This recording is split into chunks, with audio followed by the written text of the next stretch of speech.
The computer's been showing February is more or less like a panic type cycle, and then March. But this is getting to be, I don't see this as a sustainable type trend. So you're looking at what may be up to a 2-month correction and then a bounce back the opposite way. So I would be expecting more on the geopolitical front coming into play in April and May, which will then change the attitudes again.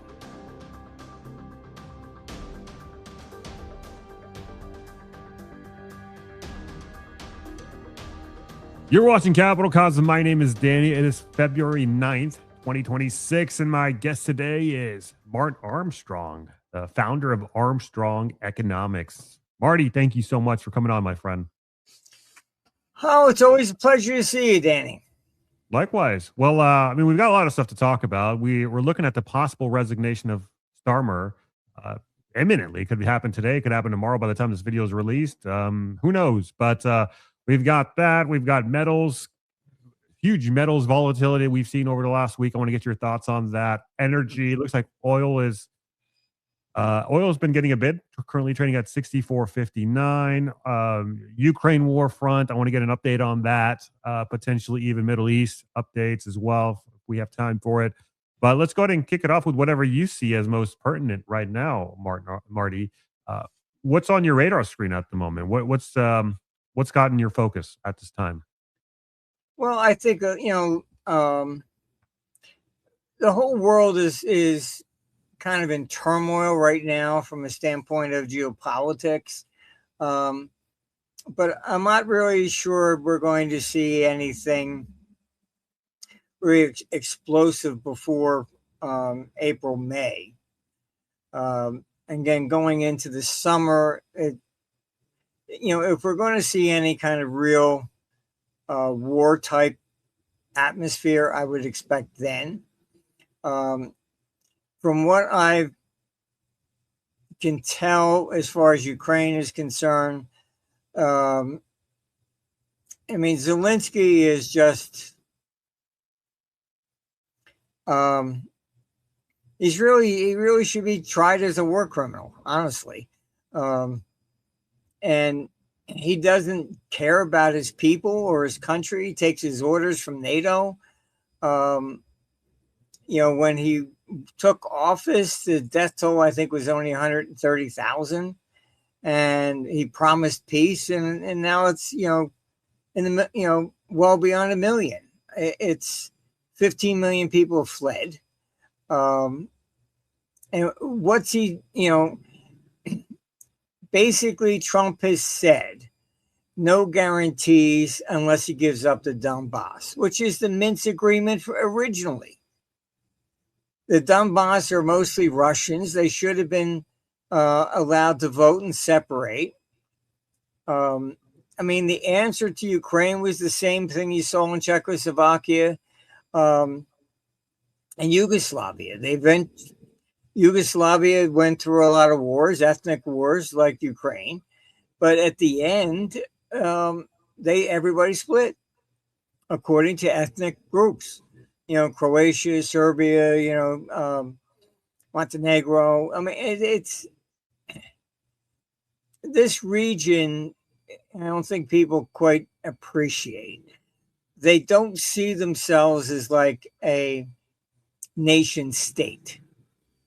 Even in the Middle East, Syria, they see themselves first as Sunni, Shiite, Druze, etc. They don't. It's not collective in that way. So you've had just centuries of hatred, invasions, things of this nature, and before Yugoslavia broke up, I met with the government there, and they said, "Oh, they killed 600 of us, and they threw us into a common grave." And I'm thinking, "Oh my God, really? I thought I missed something on the news." I said, when did this happen? Oh, about 700 years ago. I said, oh, okay, that one, But that's what you get there. I was in Athens when the Greece got into trouble, and they were marching around protesting dressed in Nazi uniforms because Merkel wouldn't give them any relief whatsoever, and they were going, well, we forgave your debt, but you won't forgive ours. And so it's the memories there are go back a long time. Even in London, when we opened our office back in '85 in Plantation House, which was right in the city, that's where the LME was, etc. And I went for a meeting with at the Economist, and they said, "Oh, that building has a bit of a reputation." I said, "Really?" I said, "What's the issue?" Oh, a guy raised about 20 million pounds and fled to South America. I said, "When did this happen?" Oh, about 1963. I said, "Oh, okay." But that's Europe. It's the languages, the religion differences. It can't be papered over. So that's why I've always said, look, with Ukraine, the Donbass should have been allowed to separate if you didn't want a war, but NATO wants the war. Middle East, it's the same problem. I mean, are you really going to get Israel and Iran to sit down and say, why don't you come over for dinner? It's not going to happen. It's my God against your God. Will a Keir Starmer resignation change the calculus in Ukraine at all? I don't think so. I mean, he's a bit of an idiot, but that doesn't mean that there aren't other idiots right behind him. And a lot of these people, they are, they need Russia as a distraction. And that's really what the whole thing's about.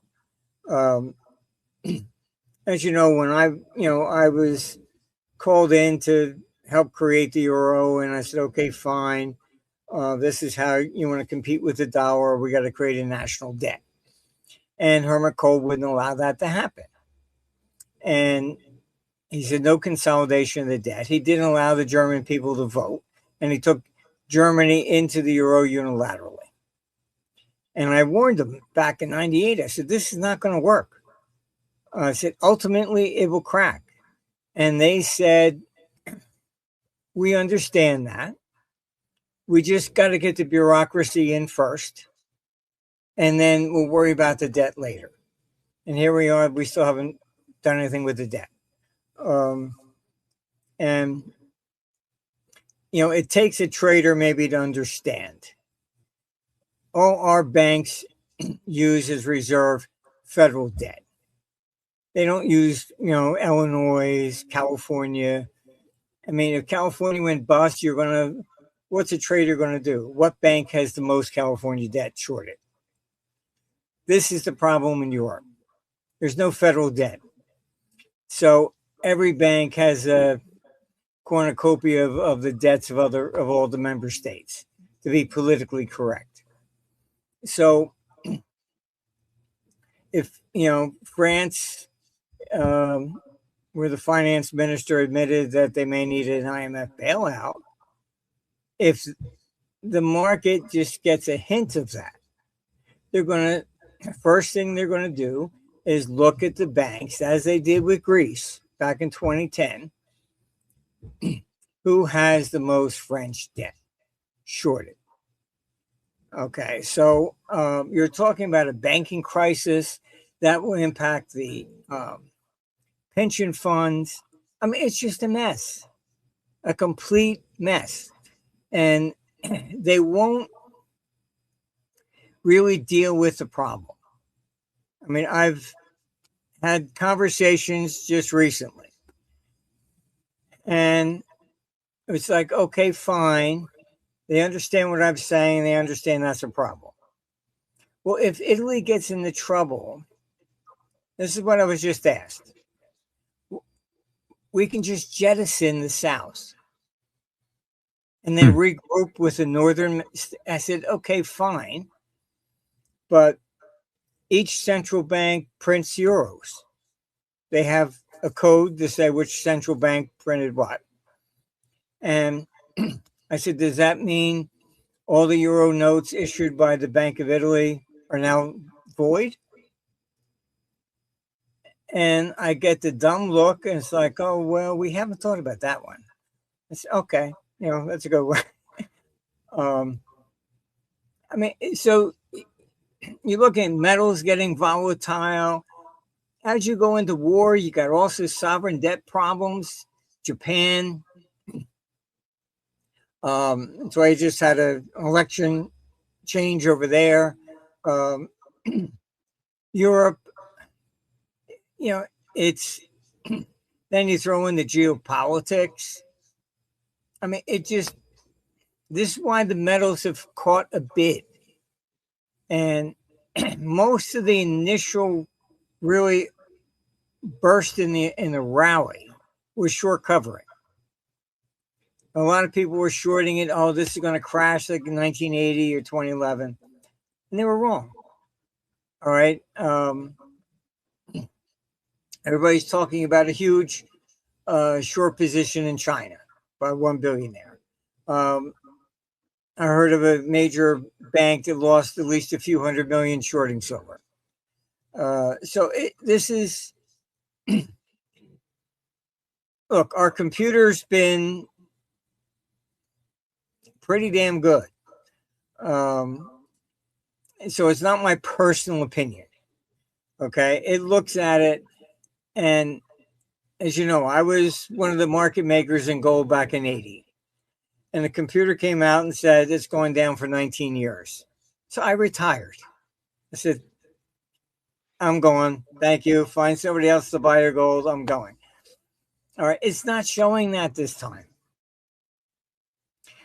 It's still pointing to highs coming off into 2032. Gold hit our first target, which was 5,000.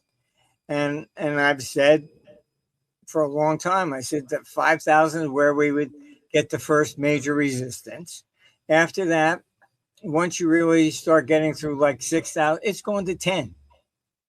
Probably off around 2032. But we're looking at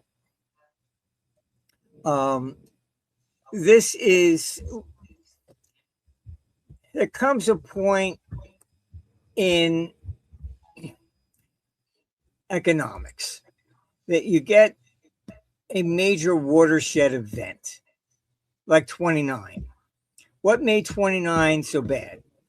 I suggest you can get online. You can read Herbert Hoover's memoirs for 1931. They're free.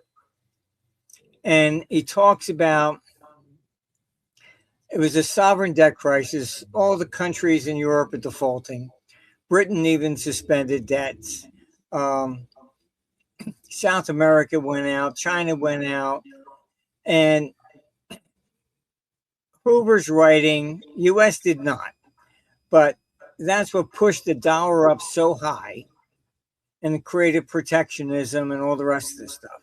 And he said the capital was acting like a loose cannon on the deck of a ship in the middle of like a hurricane, shooting off in every which direction so fast they couldn't form a committee quick enough to figure out where it was going next. All right, so that was a sovereign default. All right, that's what we're risking this time. Okay, when you get into that, exactly what Hoover was describing in 1931 is what you're going to see. It becomes a contagion. And this has been my warning about the euro. Because there is no federal debt. All right, one country gets into trouble, and then what happens? the traders look around who's next. All right. After Greece got in trouble, oh, Spain. Boom, let's go over that one. This is the way capital functions. All right. I'm a trader. I'm not an academic. I've been in the middle of all this stuff for the years. And so on the horizon, we are looking at another major sovereign default. What comes out of that? After the 30s, you went into World War II. But after that, you ended up with Bretton Woods redesigning the monetary system. All right. That's where we're heading. I've been meeting with governments for 50 years. And my conclusion is this. I can give you advice and you can learn from your personal mistakes. Government cannot. You know, all the people I met with to redesign the design the euro initially, and Herbert, they're dead, are gone. All right.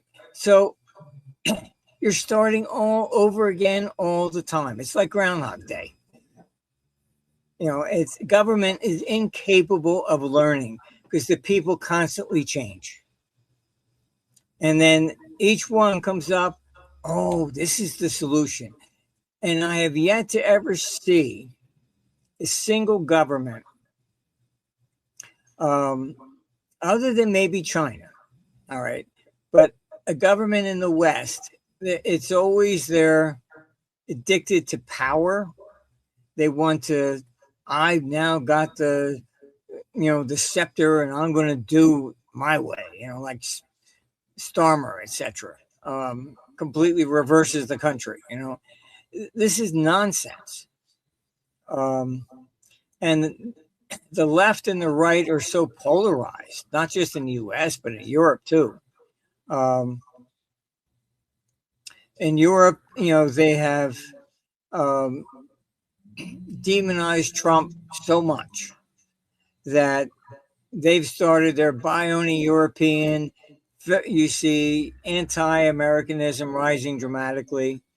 So you're polarizing everything. And this is why the volatility is going up. You don't trust governments. Europe goes into war.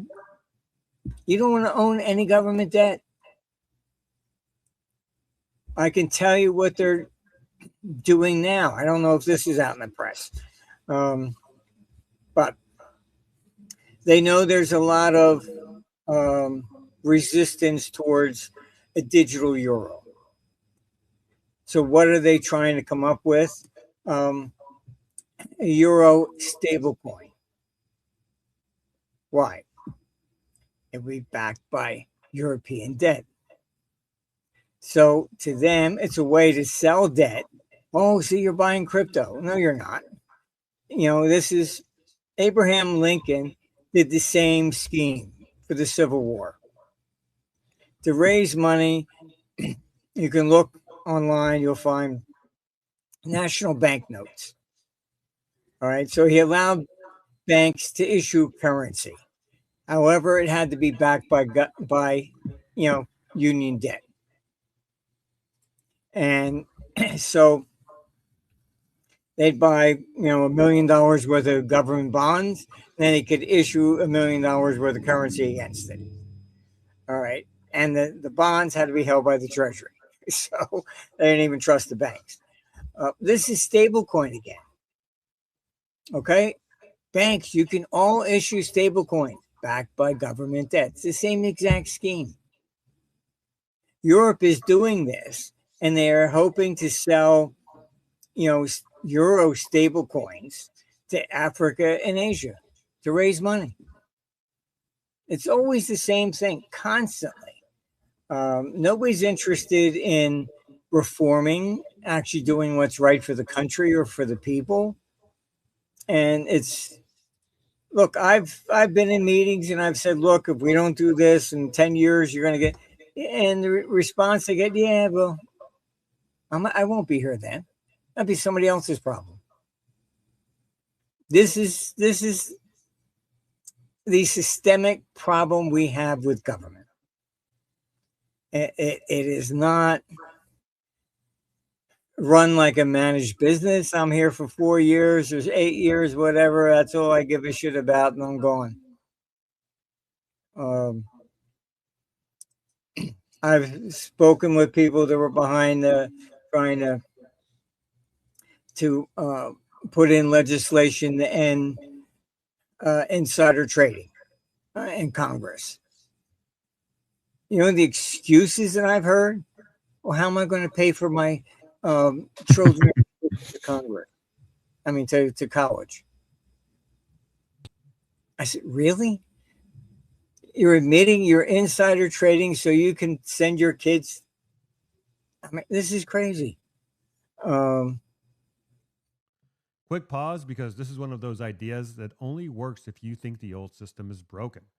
This segment is sponsored by Enhanced Games, going public via Paradise Acquisition Corp, ticker symbol APAD on the NASDAQ, and expected to trade as ENHA post-merger. Enhanced is building a next-generation Olympics with modern incentives.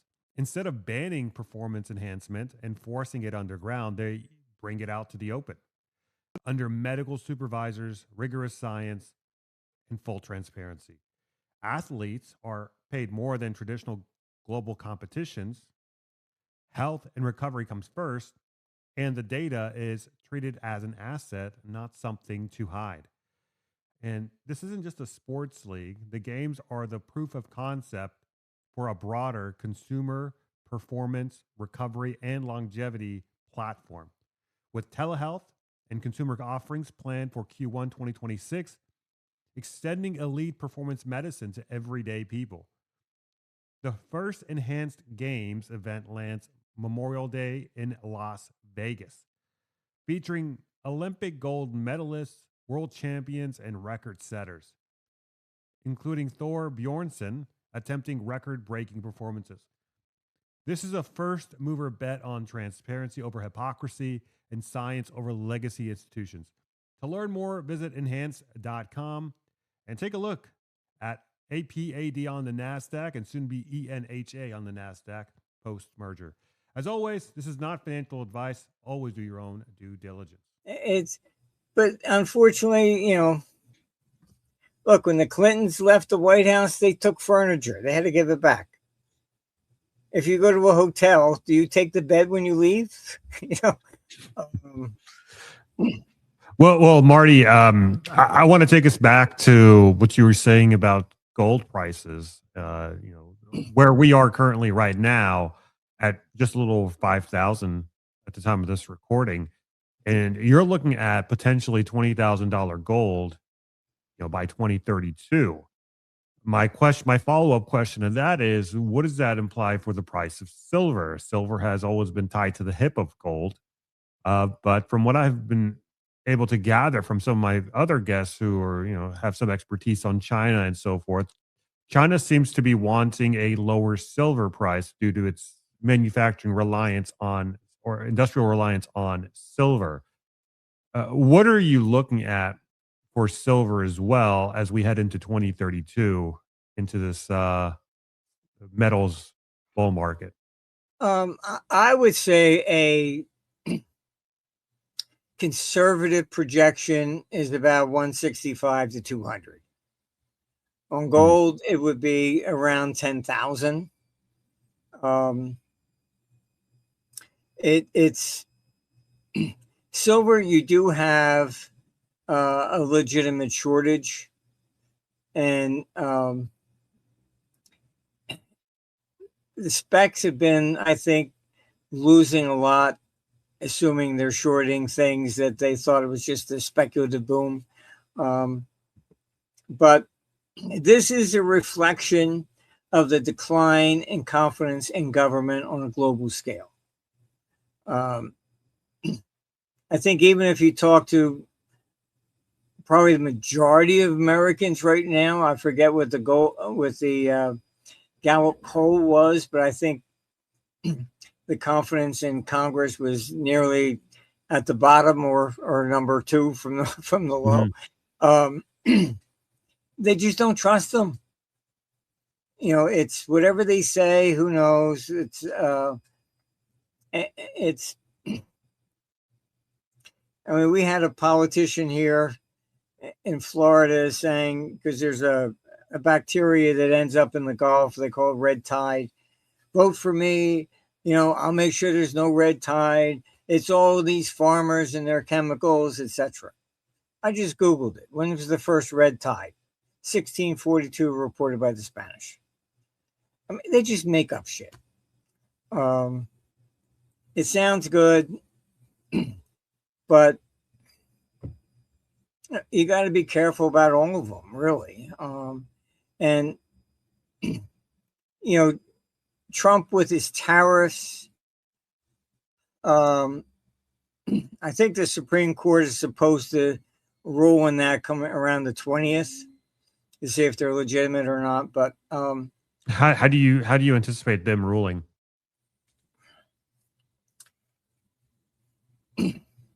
It's going to be interesting, because if they say he's using a side statute, okay, that the right to set tariffs belongs to Congress.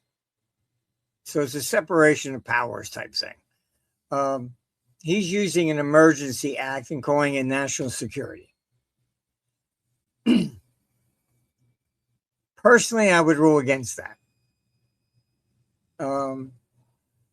But if the Supreme Court rules against that, if it's constitutional, then you got to refund everything you took in. If it's not constitutional and just statutory, maybe he doesn't have to refund. But I disagree with his idea. He's using it as a negotiating factor. Yes, there are other. A lot of these countries have abusive tariffs, and he's correct that they've taken advantage. But it's not just tariffs. Europe puts in all sorts of quality controls. Oh, if it was grown with this type of fertilizer, it can't come into Europe. They act the same way as a tariff. Maybe he would then resort to something like that if the Supreme Court ruled against them. But the idea of tariffs was really Marxism. That, okay, we got to protect jobs here. It's not fair that somebody over there their cost of living is so minimal that they can produce it cheaper than we can. Where Trump has been wrong, American manufacturers left because somebody else has got cheaper labor. Not true. Okay. All you got to look at is the city of Detroit, where all the car industry developed. They left. Why? Because of taxation. The city of Detroit filed for bankruptcy in 1937. The politicians think it's Wonderland. We can just keep raising taxes. Mandami's finding that out. Gavin's, in California. Oh, we're just going to tax 5% on billionaires one time. Really? It's not cash. So Bezos would have to sell enough stock to pay 5% one time. And then you'd have to hire like appraisers on all of your property and your businesses. I mean, it would just be a headache. It gets to be nuts. And fine, they're billionaires, but on paper, not cash in the bank. That means they have to sell that stock to raise the cash to pay the tax. That means the stock market, pension funds would go down. You know, I've dealt with people in government for so long. They have no expertise whatsoever. And I've been saying this for a long time. Even my son-in-law, I said, he wanted to go to Capitol Hill with me one day. I said, you sure you want to see what I see? Mm-hmm. Yeah, I took him. We were in meetings all day. Leaving, he goes, holy shit, they don't know anything. I said, I told you. If they knew what they were actually doing, they wouldn't need to call me in. Period.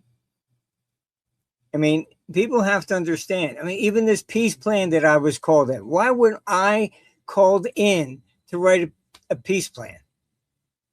Obviously, because everybody that's in the administration is for war.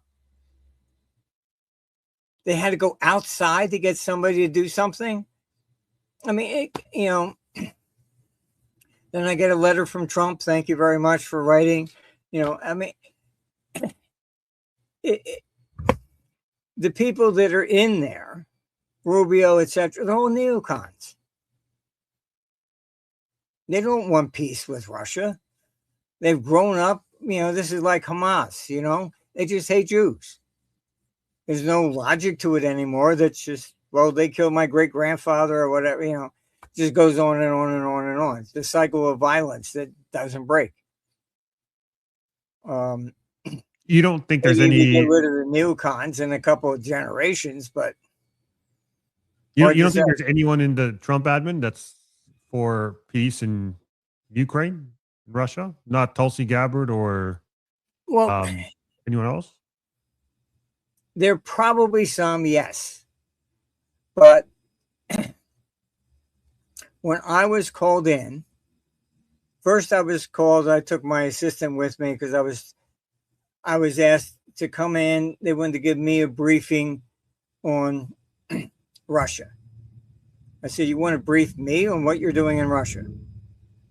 Okay. So I went to go listen. I get there. No, she has to leave the room. I said, what is this? National security then? And then they know I had contacts directly into Moscow. And they asked me to write a plan that I thought Putin would accept. And then I was told they want me to use my back channels to get it to them. I said, you want me to do this? They said, yes. So I did. I got it on Putin's desk, and then Lavrov came out 2 days later and said, we're willing to guarantee we're not interested in going in NATO. And I asked, I said, is this sanctioned, or is this some clandestine group within the group, And they said, no, it's sanctioned.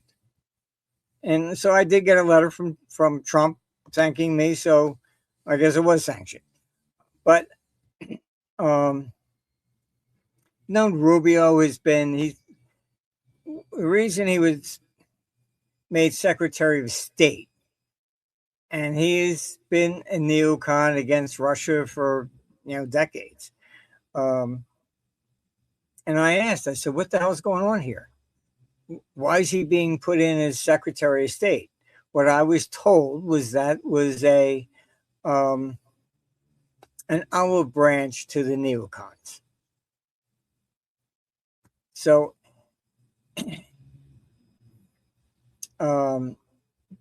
Scott Besson, if you can look up what he has said, he has not advocated peace. He doesn't advocate endless war, but he doesn't advocate like getting out of it either. Right. All right. And I don't know if most people realize, but he is the one, he was with Soros.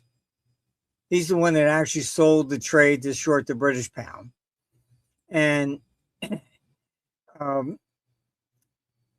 they were on the opposite side of me on the whole Russia thing back in 98, 99. And Soros lost $2 billion betting on Russia. I said it's going to fall. Sorry. So he lost $2 billion. Long-term capital management went down. They were all trying to take over Russia at that stage in the game. And I wouldn't put it past them for trying to do the same shit again. Back then, I was told put in $10 billion to fund this Hermitage, capital, and I'd get $100 billion back. The scheme was that they were going to put in Boris Berezovsky, do a regime change in Russia, and then all the Russian assets would be going through the New York dealing desks. Gold, silver, platinum, diamonds, oil, lumber, you name it. Russia has estimated today 75 trillion in natural resources. It's the richest country in the world from that perspective. So, I don't trust any of these people. As long as you're going to shake hands with them, don't count your fingers. Make sure you still got your arm. They're just not. They're always out there with self-interest. I'm skeptical about Kushner. Why? Because he brought in Goldman Sachs to the first Trump administration. Mnuchin? I don't know. I try to keep my distance. Mnuchin was Goldman Sachs, wasn't he? Or was he something else? No, it wasn't a Cohen that he brought in. Oh, yeah. Okay. Gotcha. I forget where Mnuchin was from. I think he was Goldman too. I think he may have been. Yeah, I don't remember. But it was Cohen who was the CEO. I mean, most people don't realize why is this revolving door there. Okay. You had all, Treasury secretaries all coming from Goldman. Why? You're offered that job. You can't have a conflict of interest. So you have to sell your stock in Goldman. Because you have to sell the stock to take the job, it's tax-free. So you suddenly sell everything. Then you get a headache in 2 years. Oh, thank you very much. Sorry about that. It's just that people don't realize what really goes on behind the curtain, honestly. Epstein's another thing going on. I was just going to ask you about that. You read my mind. Look, I can tell you, I was warned in the 90s. Be careful. They will use a woman to try and get into you. And if anybody came up, I would just hold up the silver cross and please go away, I was coming back from London one time,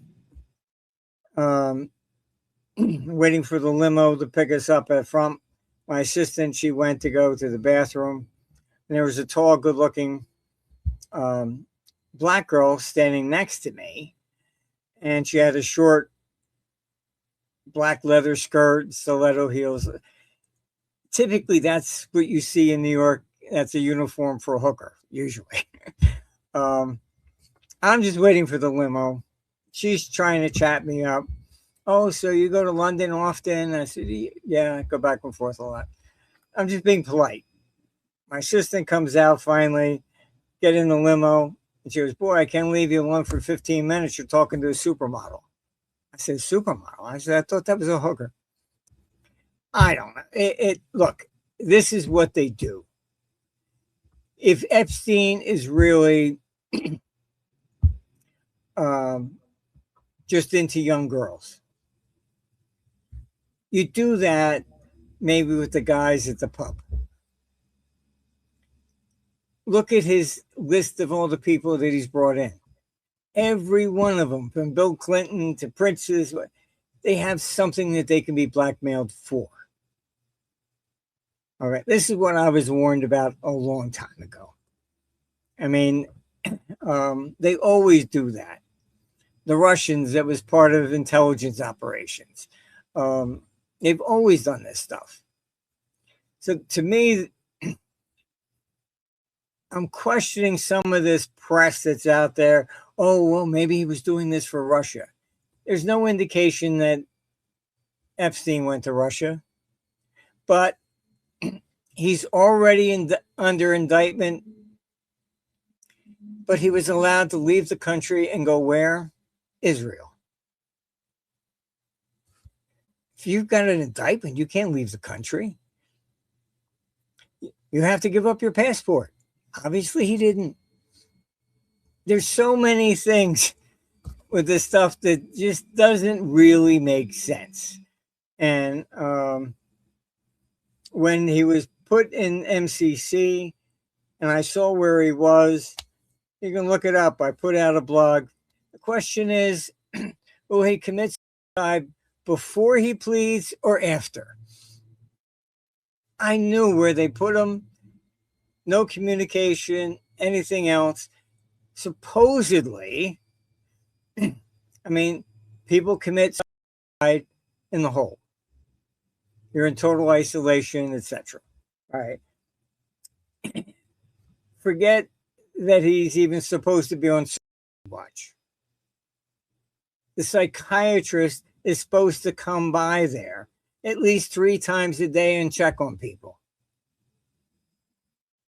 None of this makes any sense. I think he's dead because he knew too much. Simple as that. It's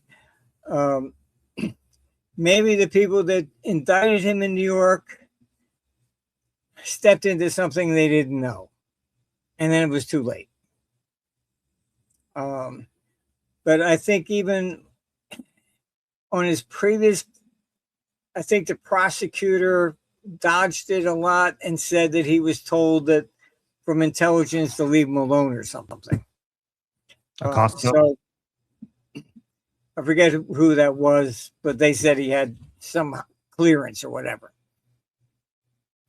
So I mean, look, I don't see all these people. They want to know the names of these guys that went in. That's not the issue. The issue is, who was he doing this for? Because I don't think it was just for himself. And besides that, if you do come out with the list of all these guys that were in there, then if you really are smart, you start looking at what did they do? Because this was a blackmail operation. I mean, I was warned about that before.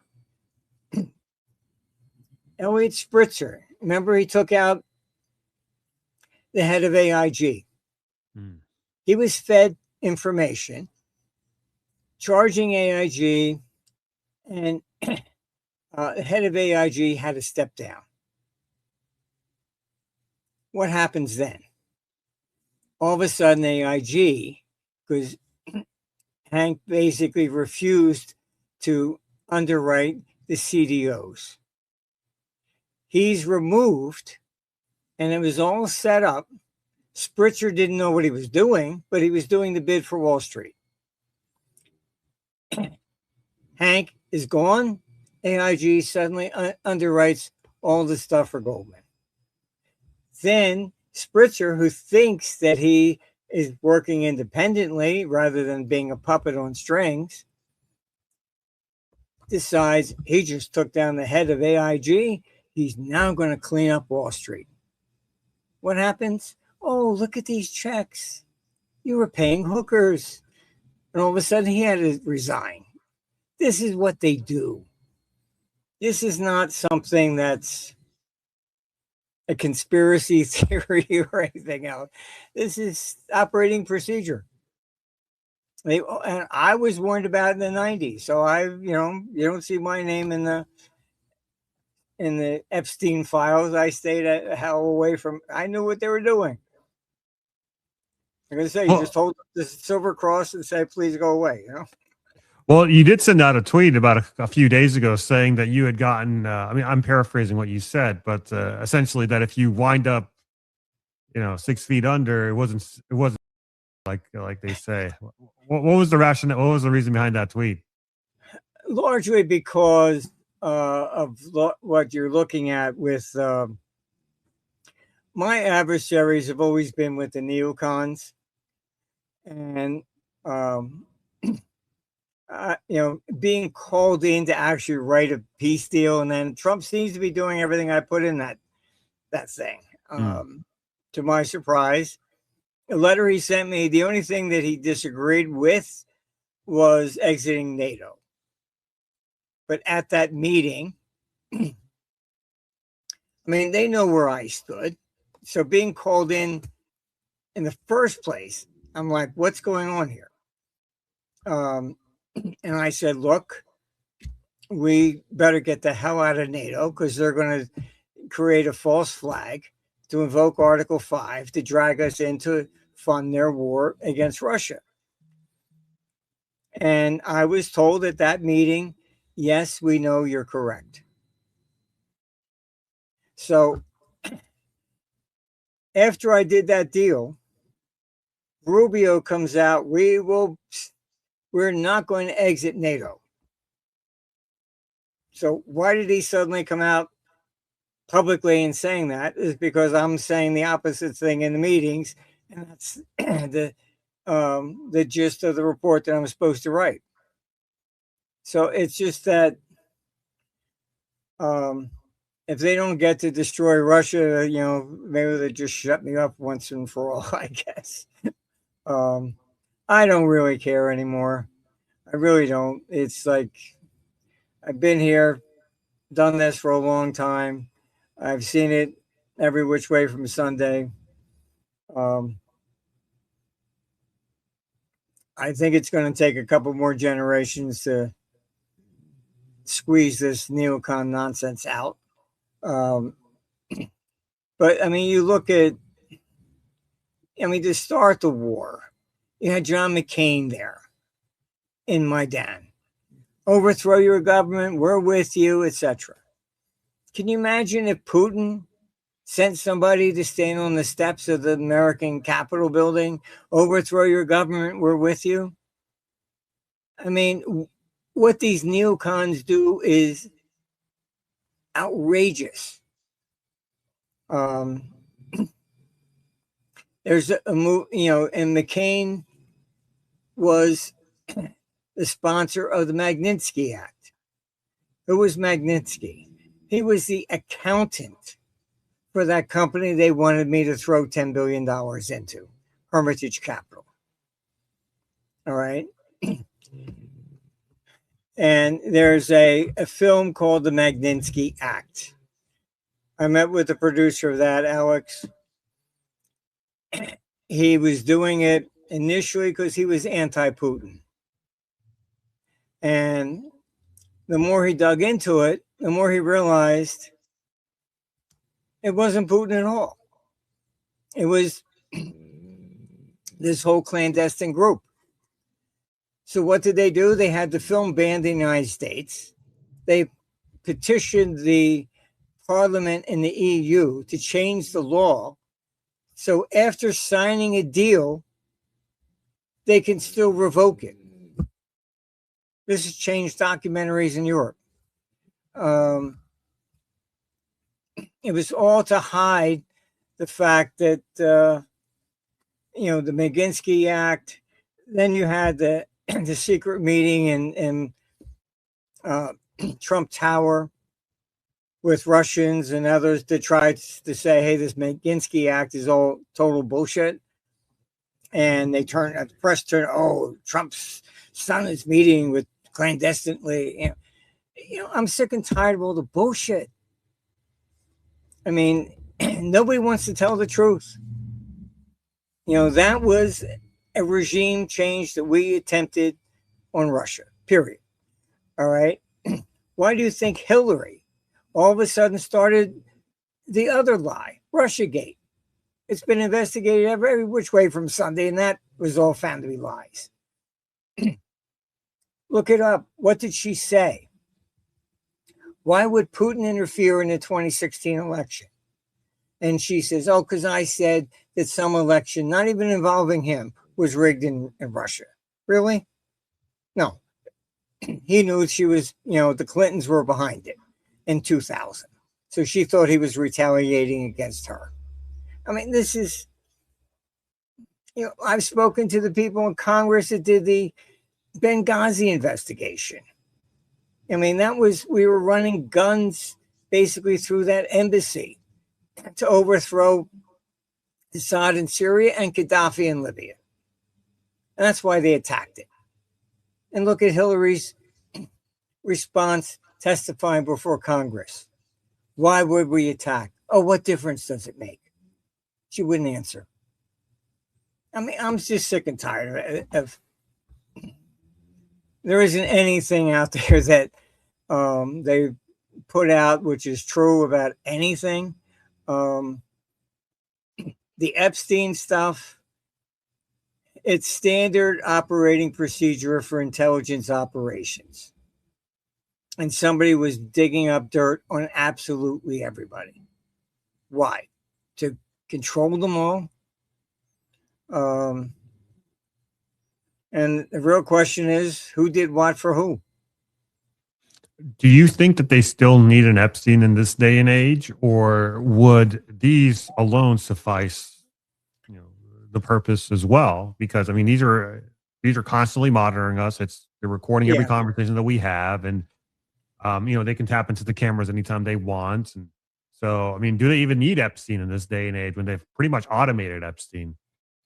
Well, the difference with Epstein was that it was deliberately getting you in a compromising position to blackmail you. All right. Mm-hmm. Look at Epstein's Island. If you moved about 50 miles to the other side, British Virgin Islands, the legal age is 16, not 18. So why would you buy it where it's deliberately 18? It's all for blackmail. I just, And there's a weird, disturbed sense of irony as well. Buying an island right next to the Virgin Islands too. I mean, it's very, very interesting. Look, I wouldn't trust anything about these guys. That's why I've always been on the opposite side, the bankers. Look, they're coming out with a sequel to the first movie they did on me, The Forecaster. And when they had put me in Fort Dix in 2007, crash into 2009. Congress is still coming to me. So they figure out I'm the one giving information to the House Financial Services Committee during the crash. And so they then have me thrown in the hole to try and cut off my communications. Very bold move. Then they have what is called the SIS. They're like the Nazi SS that watch the police. Those types of people, you walk by them, you don't even look them in the eye. And the head of that comes to take me out. And he says, look, I've been trying to get you out of here. And throwing the warden under the bus. And I said, what the hell is going on here? I get back to the camp. Counselor calls me and goes, holy shit, you got a lot of juice. I said, what is going on? He says, there's a congressional investigation who threw you in the hole. It was the warden. Everybody's throwing the warden under the bus. So in this next movie, the guy from Congress who wrote the letter to start the investigation said, I want to be in it. So, I mean, it's just, when I got out, they were freaking out because I was invited to Congress. I mean, it's just, it's so off the wall on every which way from you can look at it. It's like, so I've just always been, look, I've sat on boards of banks, so I have the same experience. I know how it runs, what they do, whatever. So I've always end up being the one called in against the bankers and the neocons. I know Bill Kristol, he even spoke at one of our conferences. His father started the whole neocon movement. So it's just, that's why I said, hey, if I die of suicide, they already tried to kill me once. I survived that one. But I ended up in a coma for a while. But to their dismay, I survived. How long were you in a coma for? I forget. I think they said 3 or 4 days, something like that. Wow. But look, this is what they do. This is the game they're playing. They will sell their mother for 10 cents. I'm telling you. No, I mean you could clearly see it in the files. Anyone can go read them. I mean, they're very eye-opening and equally as disturbing. Martin, it's always insightful having you on. But before you go, I want to get your take on the recent Japanese elections. And we're seeing some movement in Japanese 30-year yields happening right now, too. What does this? It looks like a clean sweep by the right-wing party in Japan.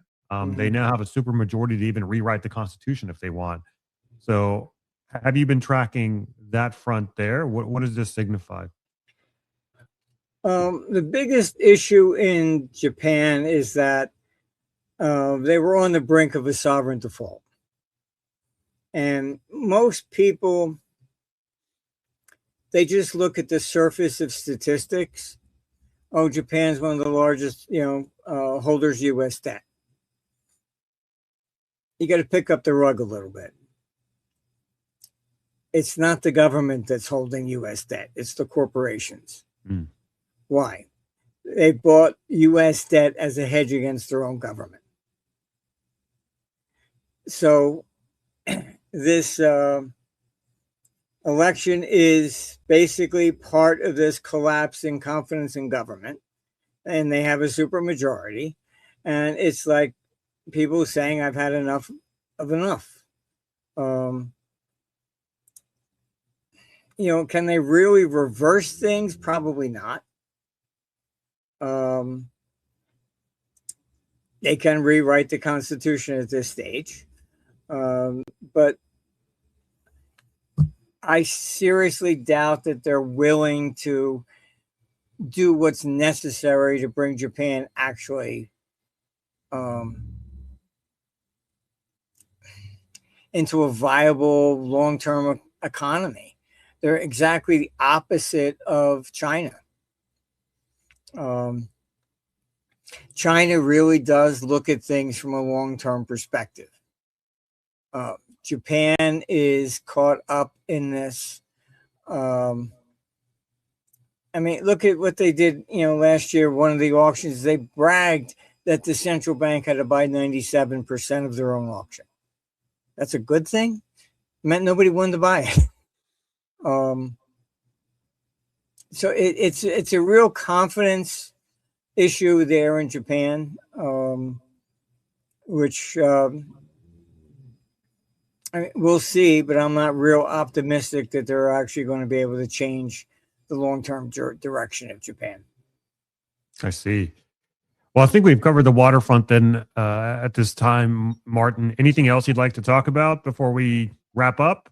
Or no, I think we covered the gambit at this time. Any big predictions that you've got coming down the pike based off of the computer model, Socrates? Because you did call the surge in silver and in metals in January to a T almost, and then you also called the crash in early February or late January almost to the T as well. So, yeah, anything else that you see on the horizon?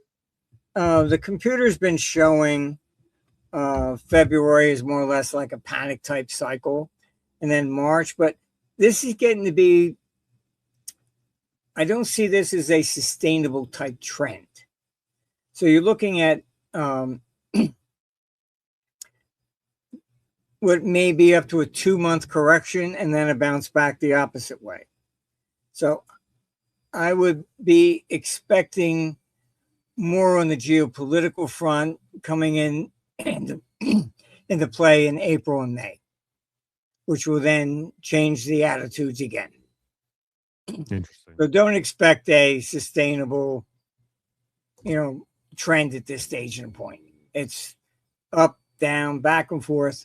But this looks like just really just a short term, up to 2-month correction. Okay. Understood. Marty, thank you so much for coming on, my friend. Where can people find you if they want to see more of your work? ArmstrongEconomics.com. You can go there. You don't have to put in any emails, or we don't sell advertising. So we try to keep it open for everybody. Excellent. We'll have the link to your website down below, Marty. Be sure to check it out, everyone. Hit the like and subscribe if you haven't already, guys. This is going to be a very dicey episode to post on YouTube, so I'm going to need all of your help in boosting the engagement of this video. The algorithms have not been too kind with these kind of videos in the past. So if you don't mind hitting that like button, subscribing, commenting, go Marty, go in the comments section, hitting that bell notification as well for good measure. I really do appreciate it. And with all that said, I will catch you all next time. And also remember to check us out on Substack, capitalcosm.substack.com. So thanks for watching, guys. I'll catch you later. Bye. Bye.